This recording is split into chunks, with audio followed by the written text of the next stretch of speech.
What is going on, everyone? Welcome back to more Dungeons & Dragons with your favorite presidents.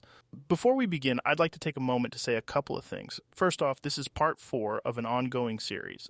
If you haven't seen parts 1 through 3, I highly recommend you go check out the playlist linked in the description down below. Also, I'd like to mention that me and the boys have read your comments. Yes, and they've been real good ones, too. Keep them coming. I agree. Every time I see an idea for something we could do, I think back to the time when my pops would come home from a hard day of work, checking out the locals at our grocery store, and he'd look me and my brother dead in the eyes and say, "Hey, why didn't you chop wood today? What's wrong with you boys? And is that the last cookie from the cookie jar I was saving for after dinner?" And then he'd storm off and buy another thing of frozen cookie dough, and Mama would make more cookies. And then by the end of it all, we'd all have more cookies and be happy. Though usually those nights, we forgot to make dinner. What Joe is trying to say is, if you had an idea that you mentioned and it happens in the future, we probably stole it from you. So thanks for that. We can only expand and do more with more brains going into it instead of just one that might run out of ideas. Also, we have seen your suggestions for future guests, and we will continue taking suggestions. If we see someone we think would be a good fit, we'll see what we can do to book them and have them join the game. Speaking of guests, join me in welcoming today's special guest, Dolly Parton. I am just absolutely ecstatic to be here, Joe. I've been looking forward to this moment for quite some time, I tell you. I've watched your first few parts several times getting ready. This is going to be funner than a frog in a glass of sweet tea. Funner than a frog in a glass of sweet tea? That sounds absolutely disgusting. It might sound horrid, but it's also gross. You drank it before? It was a sort of rite of passage. In my hometown, you couldn't graduate into manhood without doing it. They'd start the bonfire, and all of us boys had to find the biggest, juiciest frog you could get in the muddy swamp area. Then Mrs. Wolfershire would bring over her 10-gallon jug of sweet tea.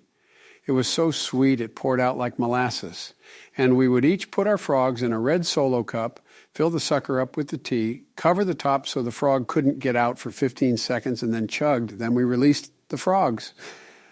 No frogs were ever hurt during the festival. In fact, I think they kind of liked it. Sometimes I worry about you. Right, so here's your character sheet and notes, just in case you need them. You'll be continuing for Baby Swiss today. Speaking of Baby Swiss, who wants to recap for the viewers at home? I'll do it. Before I get interrupted, any objections? None here. Why would we interrupt you? No one interrupts here. Go for it, cowboy. Right, so I'm Tamir, a rogue, Trump's a wizard named Vilkith Arborum, Joe's Slim Toe the Barbarian, and George is just George, a druid. That's J-O-R-J, as he says. Thanks, buddy. And we were all recruited by the Hunters Guild via a man named Scarab Jim. We were asked to go after a guy named Scraggly, whom we found at the WWE, and he ended up sucking out the souls of the fans and teleported away to a couple's counseling site. We went there, and Slim Toe and Vilk got some therapy while George and I found Scraggly, a.k.a. Bramble Jack. And then he summoned the Cottage Cheese Boys, who are a gang from Slim Toe's past. We defeated 2 of them, and all that is left is the big boss of the 3, Baby Swiss. And the fight is still on. Everyone roll initiative again, and we'll jump right into it. Tamir, you're first. What are you going to do? I guess I'd just shoot at Baby Swiss. Oof, that's a nat 1. You pull back the bow and release the arrow. It goes flying straight at its target, but Baby Swiss hits the arrow with his battle axe. The trajectory of the arrow changes and it hits Slim Toe in the arm. Do a damage roll.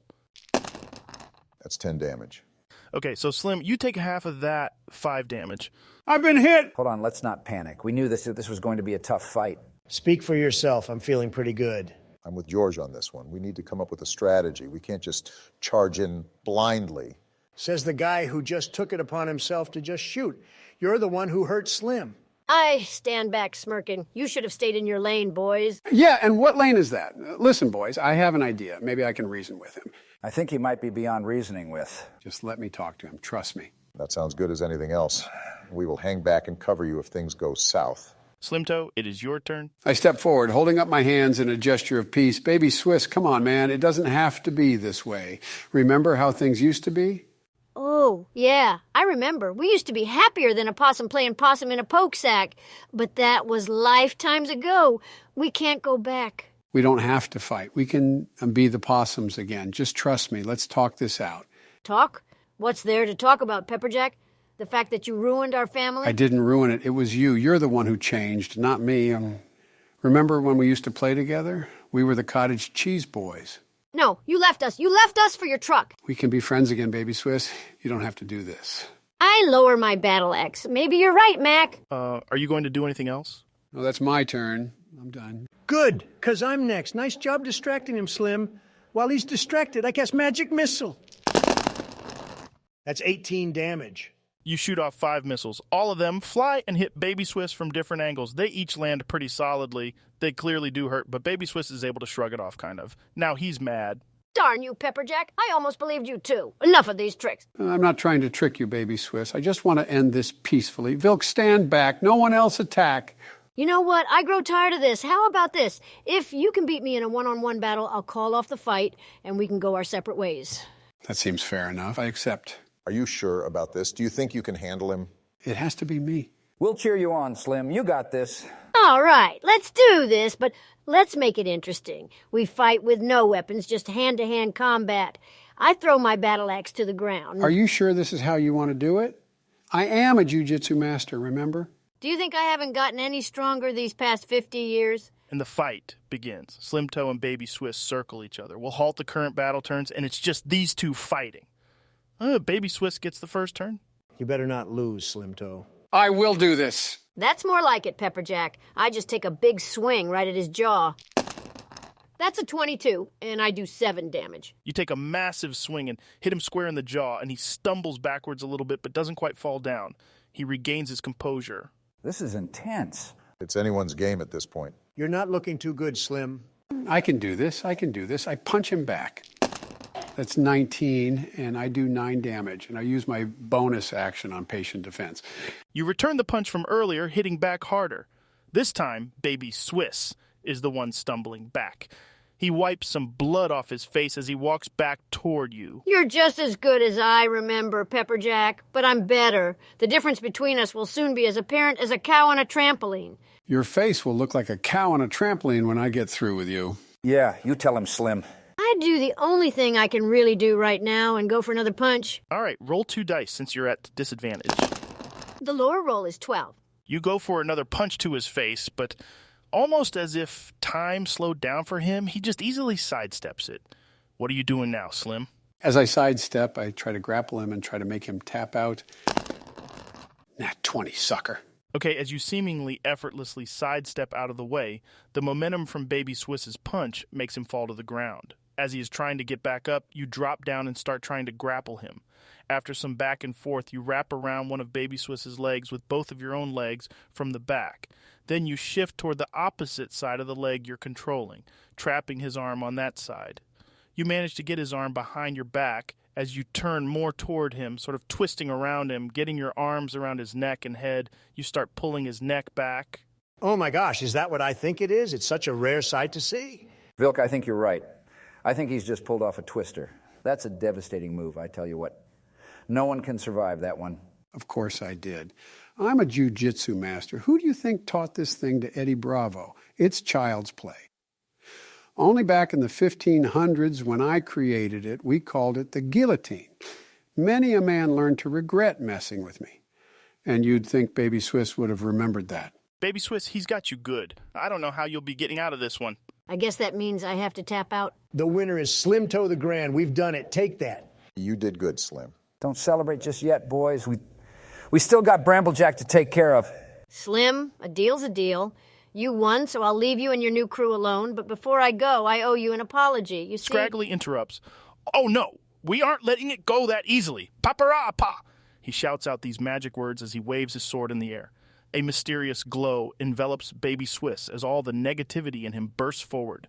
Do what you know to do, Baby Swiss, Scraggly cries out. I pull out a huge bomb. This thing is bigger than an appleberry pie at Grandma's. So it's just a pie-sized bomb?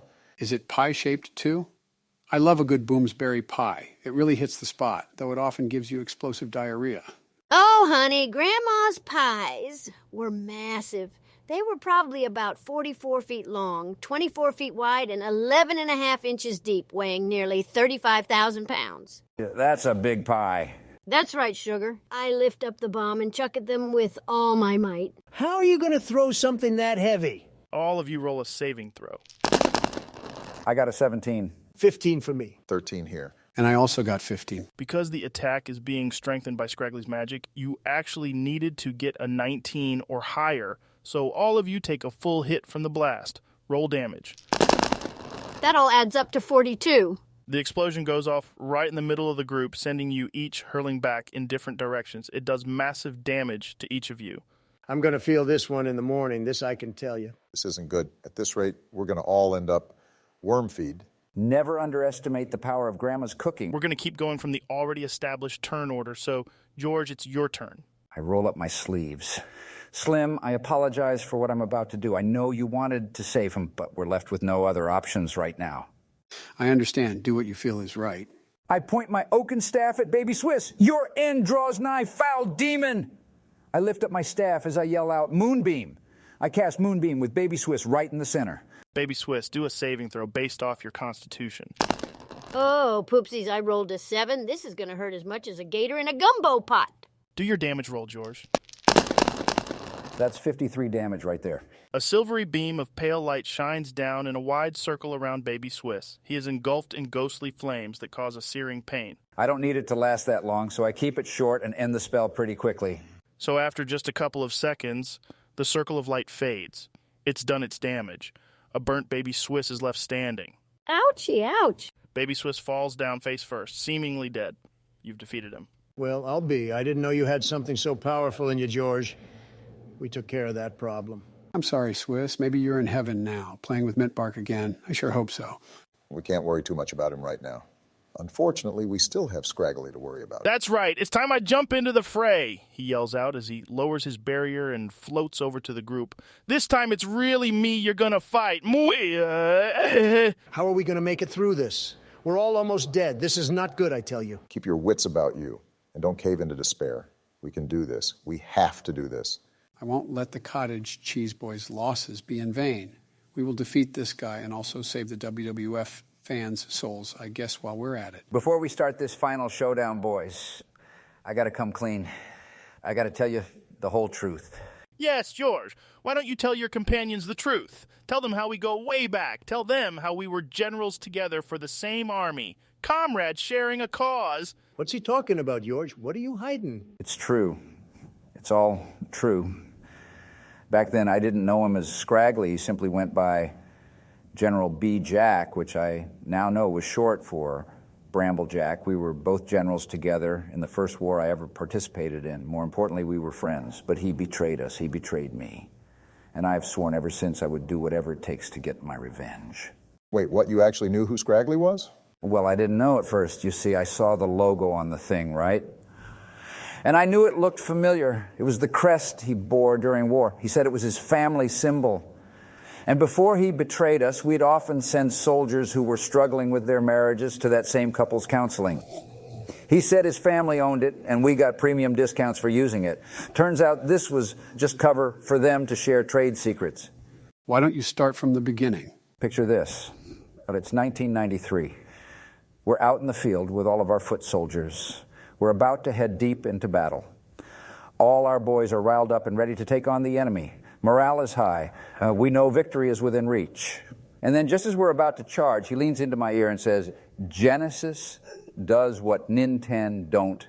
Oh, no. Don't tell me. He was a Sega nerd. I don't understand. What kind of war were you fighting? It was the great console war, Sega versus Nintendo. It was one of the greatest wars ever waged. You had the Mega Drive up against the Super Famicom. You may know them as the Genesis and the Super Nintendo. It was Mario going up against Sonic. The Genesis had the Motorola 68000 CPU with 7.67 megahertz speeds. It had 64 kilobytes of RAM. It bolstered a resolution of 320 by 224 with 512 colors, allowing display of 64 colors at once. And that puppy had up to 10 audio channels. It was perfect for going Sonic fast, but lacked in the visuals, some would say. Then you had the SNES. It had a WDC 65816 CPU that was only capable of 3.58 megahertz speeds. But it had double the RAM at 128 kilobytes, the potential for better resolution of 512 by 448, and way, way, way more colors. We're talking 64 times as many at 32,768, with the ability to have 256 displayed at the same time. The higher RAM also meant it could show more sprites on the screen and handle things better. It only had 8 audio channels, but who really needed the extra 2, huh? They both had their high points, sure, but Nintendo was better visually and thus was able to tell a more compelling story. Action and speed weren't everything anymore, and Sega learned this the hard way. I don't even know what to say. You just know this information? It's baby stuff, Flamir. It's history. Anyway, once he revealed he was against us, about a third of our men turned on us, too. They all knew our strategies and our weaknesses and used them against us. We ended up having to retreat that day, but that's not where it ends. We met in skirmishes from time to time from then on, and in 1996, I could have delivered the final blow to him, but out of respect for our old friendship, I let him go. Then in June of 1997, Bramble Jack ordered the kidnapping of our highest-ranking officer. They held him hostage to gain knowledge of our new technologies. Jamie, could you search for Nintendo Head General held hostage, June 1997, and show a picture of this? What are they doing to Mario? This is one of the worst things I've ever seen in my whole entire life. They got him, and they tortured him just to find out about our Rumble Pack. The horror and the shame knowing I could have prevented this. And I'd do it again. You're a monster. We can't let this guy get away with this. Look what he did to Mario. I'm pretty sure the motivation we already had, him stealing souls and all that, was stronger than messing around with a Mario plush, but whatever. We still need to fight him, and that's what matters. And that's where we end off for today. But for now, I'd like to once again thank our special guest, Dolly Parton, for joining us. I had a wonderful time here, truly. Why, I believe I had more fun than a llama at a spitting contest. You're a strange lady, you know that? Glad to hear it. For those watching at home, be sure to tune in next time for what may be the conclusion of our fight with Scraggly. And as always, Rogan out.